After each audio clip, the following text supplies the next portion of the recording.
বাংলাদেশের মানুষের যে সাইকোলজি, যে সাইকোলজিতে আমি বিশ্বাস করি অত্যন্ত গুরুত্বপূর্ণ, সেটা হচ্ছে মানুষের কথা বলা।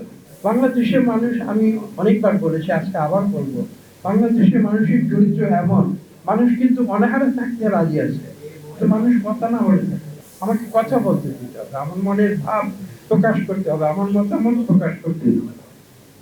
এটা আমাদের চরিত্রের ভিতরে একেবারে আসেই না।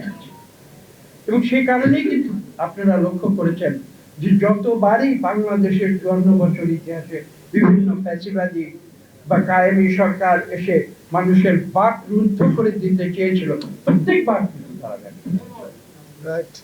হ্যাঁ, সেই অধিকার অর্জনের জন্য মানুষকে মূল্য দিতে হয়েছে। বাংলাদেশের মানুষকে আমরা জীবন দিয়েছি, আমরা রক্ত দিয়েছি, আমরা আহত হয়েছি, আমরা নিহত হয়েছি, আমরা পঙ্গু হয়েছি, কিন্তু বাংলাদেশের মানুষ কখনো